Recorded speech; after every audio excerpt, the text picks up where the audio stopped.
Hey yo, what is the word, Vault Hunters? We got some new vending machine locations this week, as well as some major patches and balances that was added to the game.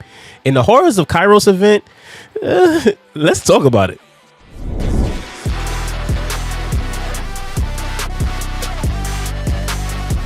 What up, what up, what up, what up? Yo, it's your boy Grandpa Casual, and we got a bunch of stuff to talk about today, guys. Okay, we got some new patch notes, we got some new shift codes, we got a Horrors of Kairos event that wasn't really spooky. Where's my spooky? I didn't get my spooky, I ain't gonna lie. And a bunch of other stuff to talk about, so we're gonna get into all of that today. But if you're into Borderlands 4, into tips, tricks, guides, breakdowns on the patch notes like this, because you don't want to sit there and read patch notes, right? Who want to sit there and read patch notes? Exactly. So if you're into that, if we can help you out, consider liking and subscribing. And also a huge shout out to y'all, everybody that subscribed to the channel. I really appreciate it, because just on Monday I was like, yo, I'm at 700 subscribers. If you want to subscribe, do that. And now I'm at like 850 now. So listen, I really appreciate y'all really helping me out with that. And I'm gonna keep on bringing you the news, the patch notes, the updates, and everything like that in the way that only Grandpa Casual can. It ain't stopping. But now that all of that is out the way, let's get into the news.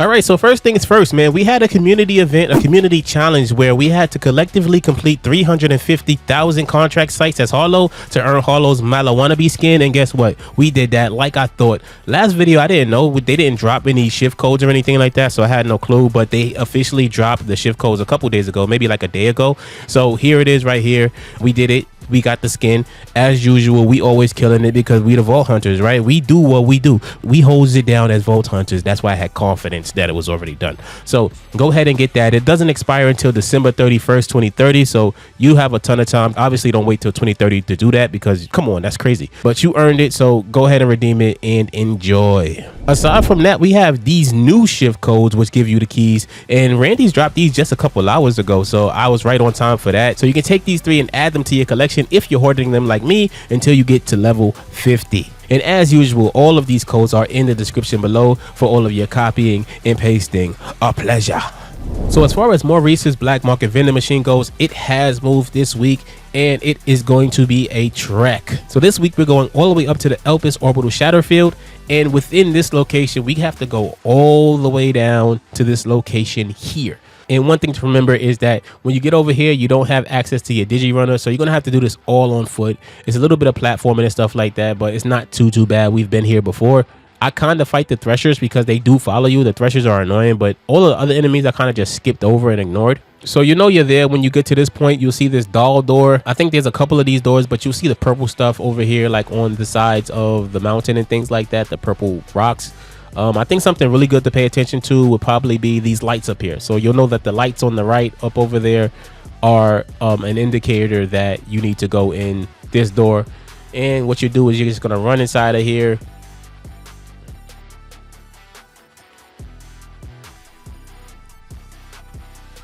You go through this whole cavern.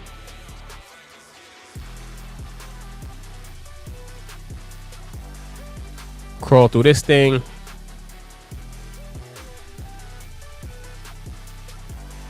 And when you get here, there will be enemies. And you'll see the other doll door. Don't go through this door. Don't go up the elevator or anything like that. What you have to do is you actually have to go to the left over here.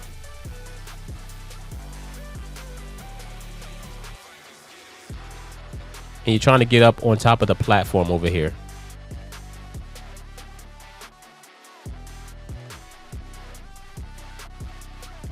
Okay, once you got up there, you go up to the next platform, which is up here. Then you go into this room over here. So, and there you have it. And these are the items that I have within my vending machine this week.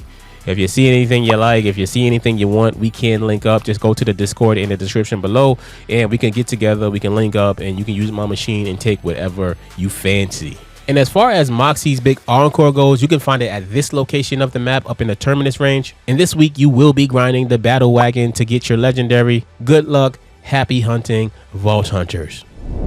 Alright, now we got to talk about the bulkhead in the room, man. Horrors of Kairos. Listen, alright, I'm gonna be straight up. I was hyped for this. I was extremely hyped for this. You seen the last video. You seen how I was acting in the last video. You like, man, this dude is hype. Actually, somebody came in the comments, so shout out to them. I forgot the name. Somebody came in the comments and said, yo, this ain't gonna be that big of a thing. You wildin'. It's gonna be a small thing. I thought they was capping. I thought they was chatting.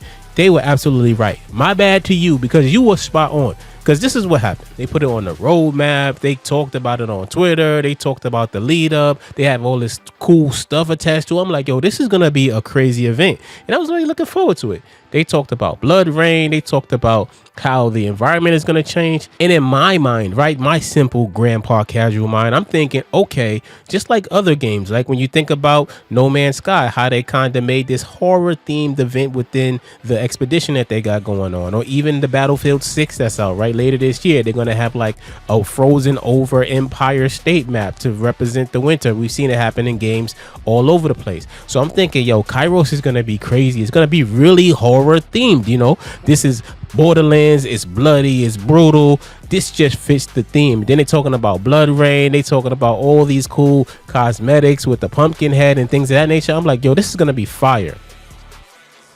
But then I log in, I update the game, I log in, and I'm like, okay, this is regular, this is normal. And then I walk around for a while, you know, and then I do encounter a boss. I'm like, okay, here's a boss battle. Maybe the boss battle is gonna like set this off. As soon as I do the boss battle, everything is gonna change within the world, and then the world is gonna start looking different.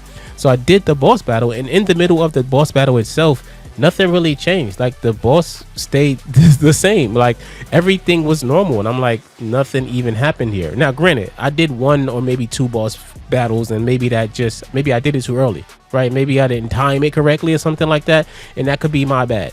That could be absolutely my bad in that regard. But at the same time, it's like, I don't know, man. It feels really underwhelming. All right. And I'm not one to complain about free stuff, right? Like, it's free. It's a free update, right? But at the same time, it seems like it's something that was not exactly promised. I don't think they overpromised either at the same time. I'm not gonna lie. I don't feel like they overpromised, but at the same time, I feel like this was supposed to be something a little bit bigger. And I'm not asking for like the world here. I'm not asking for like something massive, but I'm saying if I come into Kairos during this seasonal event, make it look like the season, right? It should look a little creepier. Maybe even if nighttime itself changed a little bit. At night, everything got creepier. You start seeing all this like blood rain and stuff like that. That would have been cool outside of the isolated kind of world boss fights. You know, I feel like the world itself is something that needed to change, and it did not. It wasn't as spooky as I wanted. I wanted more spooky. I didn't get more spooky, and it was a little bit disappointing for me personally. So yeah, man, you know, it makes me worry a little bit about the other events that they have planned, like the paid one coming up. How Rush say Mercenary Day, I'm a little bit worried. Like, what's gonna happen? Is it gonna be like this isolated thing where it's like Rush gives you missions, but nothing in the world changes, and it's just kind of like, you know, an extra mission, and the themes and like the skins can change, but nothing in the world changes. And that is something that, in my opinion, from my experience, that Borderlands had really lacked, in something that kind of stood out for me. Whereas outside of the main mission events and things like that, the world itself never really adapted to any of the stuff that I did, right? Like, I defeated the Ripper Queen, right? The Rippers aren't even like phased by that. And I defeated the Timekeeper, right? But yet the Order's still functioning. Like, yeah, he's gone, but it doesn't matter. And it kind of feels like, I don't know, not wasted effort, but it kind of feels like there wasn't enough respect put on the effort and the things that I did in this world. And I would have liked to see that change a little bit, and have that be a little bit more adapted to, you know, what I did. Even if it was like a slight thing. Like I said, it doesn't have to be anything major, but maybe, guess what? You beat the Timekeeper. That is great. That is awesome. Now the Timekeeper has his generals that are, you know, running around trying to keep things going. You defeated the Ripper Queen. Now you got like her generals that are trying to like keep things going. At least keep it tied together and make it like react to the fact that we beat these people.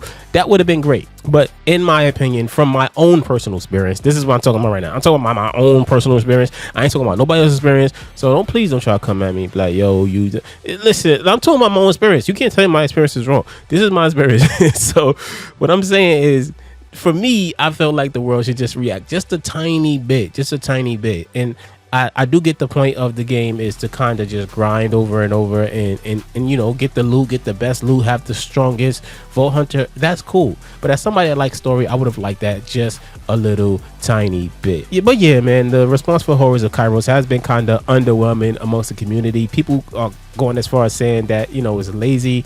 I don't know if it's lazy. I just feel like there could have been a little bit more, and they didn't deliver on that effectively. And I'm just hoping that the future stuff, since this is just the first one, I'm just hoping that the future stuff has a little bit more involvement, a little bit more TLC up in that joint when they release and put it out to the public for us guys to purchase. But that's my thoughts on the Horrors of Kairos thing. Let me know in the comments what you think. Are you enjoying it? Is it great for you? Are you fine with it? Just let me know. Let me know in the comments right now. So aside from that, we got a ton of patch notes and changes that were made to the game. And what I'm going to do is I'm going to break these into chapters. That way you can look at the stuff that you want to look at and not pay attention to like stuff that does not pertain to you or your Vault Hunter. So kicking it off, man, we have a message from the devs. It says, "Hello, Vault Hunters. Can you believe we already shared more than a month of mayhem together in Borderlands 4? To celebrate, we have an update that includes widespread stability improvements, multiplayer fixes, UI polish, and a suite of quality of life upgrades across visuals, audio, and accessibility. It also addresses various reported issues for Vault Hunters, including major balance tuning, loot system, gear, and achievements, further refining late game mission flow and overall player experience. We will monitor the community closely for feedback and respond after the changes have settled.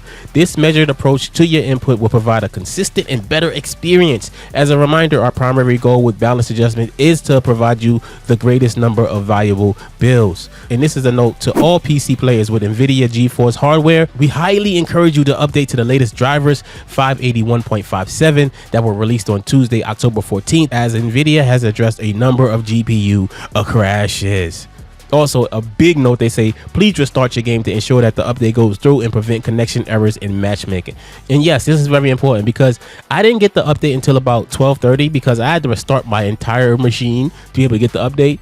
And I was sitting there like, yo, where's the update? Why is it not updating by itself? So I had to not just restart the game, I had to restart my entire system for that update to go through. So if you happen to be sitting here a day later without an update, yeah, just restart your machine, gang. But let's talk about these changes. So starting with progression, loot, and rewards. They reduced specialization respec machine cost from 5,000 iridium to 1,500. That's a nice drop. They added drops to a certain boss fight that was not dropping loot. PC Ultimate Vault Hunter level 5 rank up mission now correctly increases rank on Steam. Granted missing cosmetic rewards for players who completed Kairos Speaks with 155 echo logs prior to a previous update. Improved handling when opening rewards while driving. Lost Loot Machine logic updated to better prioritize higher quality loot in overflow situations. Lost Loot Machine SDU upgrades now properly expand slots in multiplayer sessions. They addressed a reported issue with the Lost Loot Machine that could cause duplications in multiplayer. Loot enemies now drop more cash. Golden chests can now consistently be opened after joining the session and redeeming shift keys. Reward Center adjusted after claiming the Gilded Glory Pack to prevent it from losing function. Break Free Reward Bundle redemption standardized will correctly apply account-wide as intended.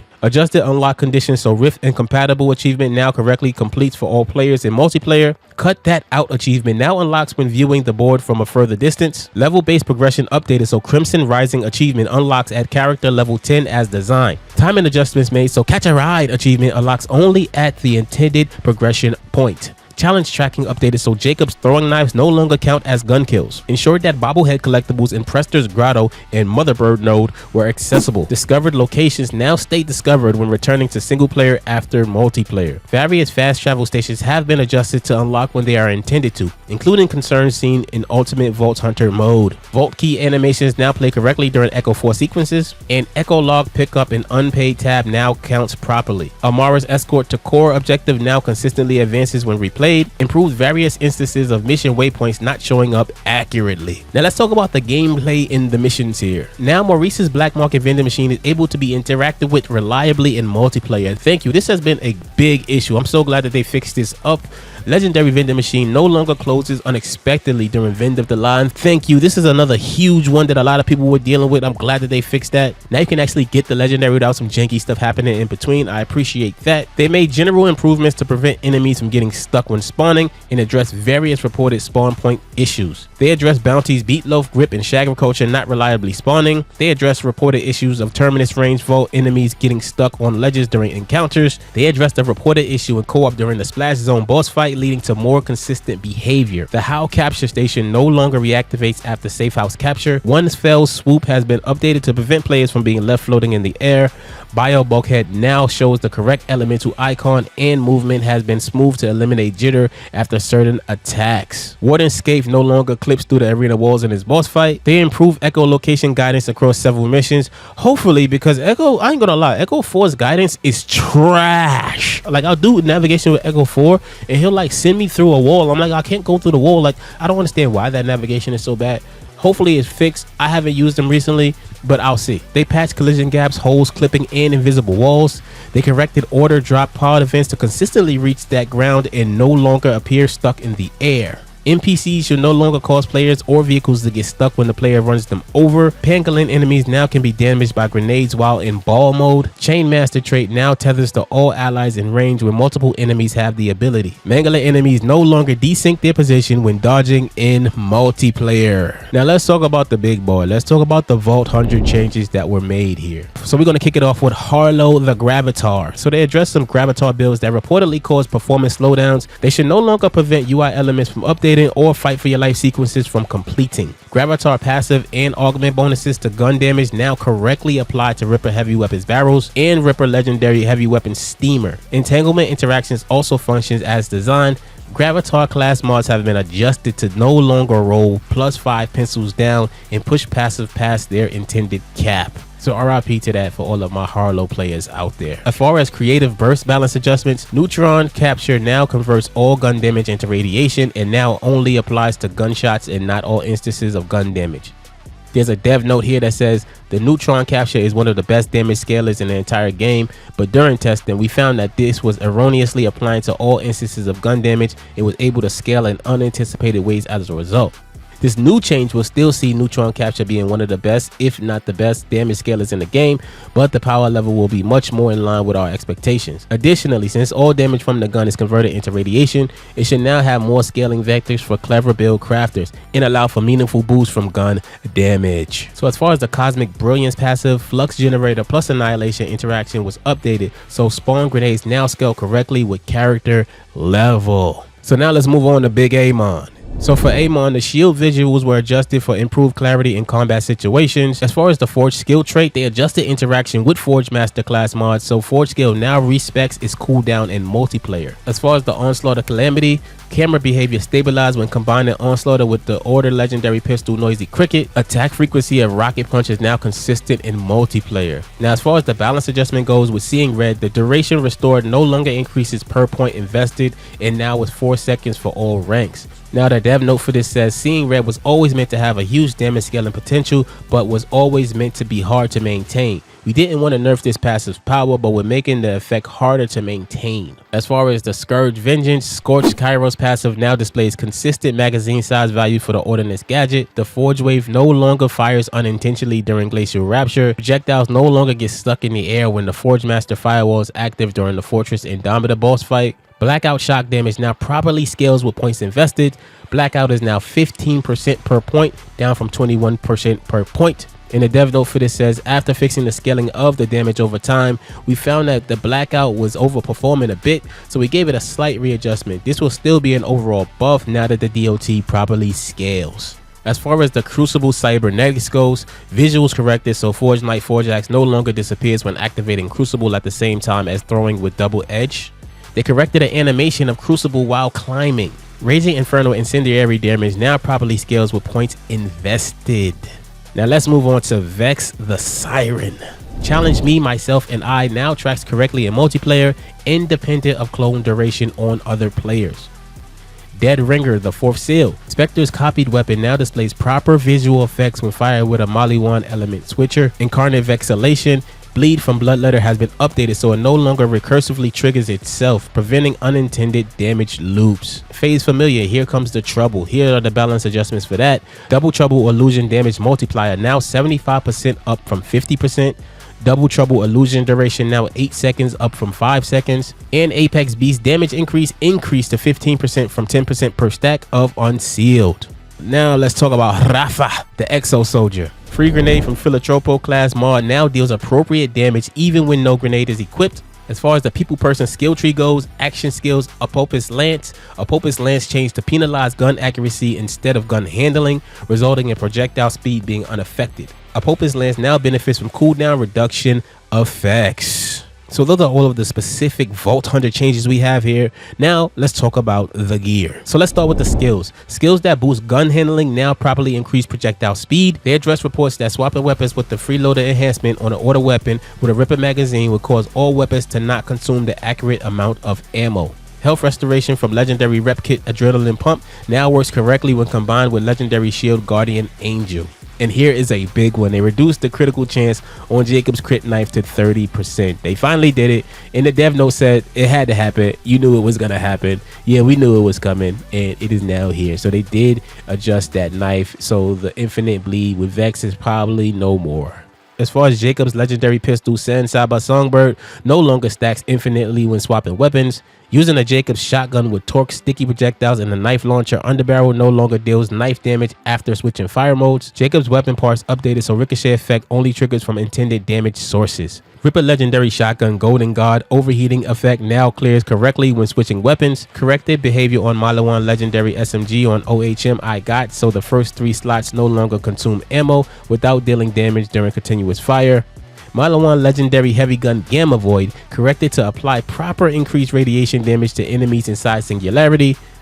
Weapons with COV magazines now function correctly if a repair animation is interrupted with the rep kit in multiplayer. Daedalus legendary SMG frangible removed from chest loot tables. Daedalus legendary AR first impression reduced the critical damage multiplier. Recoil behavior improved while charging and firing order ARs and torque heavy with triple barrel parts with gun handling passives. Vlador flamethrower underbarrel no longer deals infinite damage or bypasses bio armor. Torque grenades with spring load and apex augments now always explode on its first apex. Grenades with spring augment and divider payload now have the intended 3 additional bounces when paired. Gadgets no longer reset to maximum uses after gaining second wind. Healing orb spawned from the legendary rep kit Killspring can no longer heal enemies. Order legendary shield sender Shelly combat voice lines now trigger at the intended frequency, less often to be less distracting. Teddy or underbarrel names now match correctly across item cards and ammo widgets. Maliwan lingering payload and splat pack augment projectiles no longer persist when thrown at vending machines. And as far as gear balance goes for assault rifles goes, Star Helix fire rate is increased by 33%. Bonnie and Clyde base damage increased by 40%. Pair of Thieves bonus damage granted increased to 150% from 100%. Bugbear base damage is increased by 40%. Rotary gun max damage increased to 200% from 100%. Rowan's charge base fire increased by 100%. Rowan's charge recoil reduced slightly. Lucian's flank base damage increased by 50%. Lucian's flank recoil reduced slightly. Aegon's Dream base damage increased by 35 percentile. As far as heavy weapon ordnance goes, Gamma Void base damage increased by 450%. Singularity duration decreased from 6 seconds to 10 seconds. Radiation damage amp increased to 50% from 40%. Gamma Void cooldown increased by 100 percentile. Raven Fire base damage increased by 25 percentile. As far as class mods, the devs have some notes here. It says class mods relating to melee damage, action skill damage, and specific one-off stats on legendaries have been buffed to make them more desirable. And for all class mods, it says melee damage, action skill damage on level 50 class mods has increased to 60%. Skill damage on level 50 class mods has increased to 45%. When it comes to Siren class mods specifically, Avatar's attunement skill duration on level 50 class mods have increased to 45%. Kindred Spirit's command skill cooldown rate on level 50 class mods has increased to 45 percentile. When it comes to Forge Knight class mods, Blacksmith Forge Drone duration on level 50 class mods has increased to 45%. Blacksmith legendary effect now only increases all Forge Drone damage by 20% per active Forge Drone. Viking's detonation damage on level 50 class mods has increased to 60 percentile. Forge Master's Forge skill damage on level 50 class mods has increased to 60%. Elementalist legendary effect now only increases all damage dealt by Amon to 2% per active affinity stack. As far as Gravitar class mods goes, Bio Robot's hazard damage on level 50 class mods has increased to 60%. Skeptic stasis damage on level 50 class mods has increased to 60% as well. And when it comes to other gear, the devs have some notes here. It says gear effects that are related to melee and action skill damage have increased effectiveness. We want these builds to be pushed up a bit, but wanted to distribute the power among the various pieces of gear to make them more desirable. As far as rep kits go, Hard Hitter now grants 50% melee damage, up from 40%. And when it comes to firmware, Real Big Fist now grants 25% melee damage at rank 1 and rank 2, up from 15 to 25%. Action Fist now grants 25% melee damage at rank 1, up from 15%. Action Fist now grants 30% action skill damage at rank 2, up from 30%. Action Skill now grants 30% action skill damage on melee, up from 25%. And when it comes to the shields, Boxer Armor Shields now grant 20%, 30%, 50% melee damage depending on the parts rolled, up from 15 to 25 to 40%. When it comes to Berserker Energy Shields, they now grant 20, 30, and 50% melee damage depending on the parts rolled, up from 20%, 27.5, and 35 percentile. Now let's talk about the specializations, specifically Groundbreaker. Groundbreaker now only stores gun action skill and ordnance damage, and the dev note on this says Groundbreaker was calling recursive loops that could lead to infinite damage by storing bonus damage across the board. We still want the skill to be effective, but it should not be able to scale infinitely. We will be monitoring melee builds after this change to make sure they are meeting expectations, and will further adjust if necessary. This ultimately had to be fixed so we can establish baseline before we investigate further buffs / changes.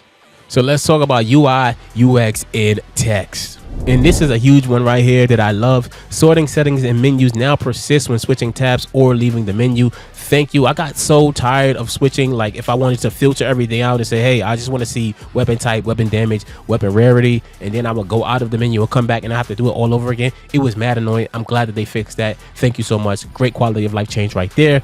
Toggle junk behavior has been corrected to target the desired item in bank menus and backpack. Thank you very much, because that was jacked up. I would toggle something and it would toggle another weapon that I was not trying to make junk, so I appreciate that. Weapon wheel no longer sticks when open near gun vending machines. Combat Radar now features a dedicated legendary loot indicator, making high value drops easier to spot in the heat of combat. Press/hold input now cancels correctly without triggering the unintended actions. Apply settings prompt only appears when changes are made. And on PS5 and Xbox, there were some split screen updates that included the number text scaling, the equipment, the backpack improvements, scroll bar behaviors, party list layout, and flip card functionality. They restored full screen resolution to controls and switching behavior. Weekly activities now populate after campaign completion. Maurice's black market vending machine timer updates to show correct cooldown. 3-piece firmware bonuses Ahoy, Oscar Mike, and Dadio now show cooldown icons. Deadeye tier 3 stacks now appear in the passive bar. Boss bar spacing corrected when combat radar is active. Transfer machine naming has been standardized across the game. Travel notification now displays the initiating player's name. Echolocation path remains readable over time. Made improvements to pathfinding. Hopefully that's better. Updated various UI visuals and icons for alignment, consistency, and clarity. They updated localization and various text descriptions across the game. They standardized / updated terminology across gear, menus, customization, and manufacturers. Let's talk about the visuals now. They updated various character NPC animations. They corrected various reported instances of VFX not rendering correctly.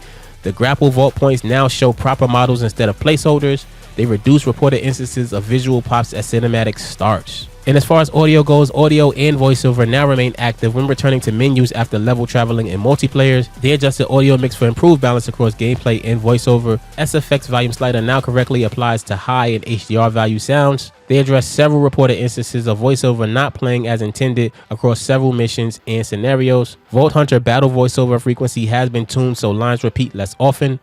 Missing pain reaction audio restored for several named NPCs. Improved various subtle timing and text. Background music now continues as expected during Idolater Soul boss fight. Unique audio cue restored for Phosphine Shiny Gear spawns. And when it comes to settings and accessibility here, personal crossplay settings can now be adjusted immediately after switching party privacy from local only to public in session settings. Air dash is now fully usable on controller when toggle crouch is set to off under accessibility gameplay. Individual graphics option now reset properly after making changes and then selecting run auto detecting options. And on PS5 and Xbox, field of view resets consistently to default on consoles without showing mismatched values. And for the player experience, they improved stability, and they said, we are continuing to investigate and will make further improvements to stability and performance. They addressed multiple reported issues across multiplayer missions, menus, and engine systems. They improved matchmaking and session stability.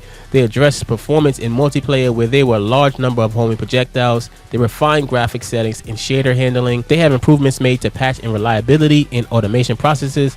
Ocean could occasionally fail to load. And finally, they got some miscellaneous stuff when it comes to Epic Game Launcher. Rich presence now displays correctly in non-English languages on Epic. And on PS5, friend list now loads properly after logging out and back in during patch checks on the title screen. Joystick now behaves consistently when lowering dead zones. And for PS5 and Xbox, shift account linking verification codes now auto copy and apply correctly on console. And that there, folks, is all of the balance changes and adjustments made to our Vault Hunters so far this week. Hopefully this was helpful. If it was, consider liking and subscribing. Thank you so much for chilling with me today. And with that said, be safe out there, because you know, like I know, Kairos gets crazy. Let's get it.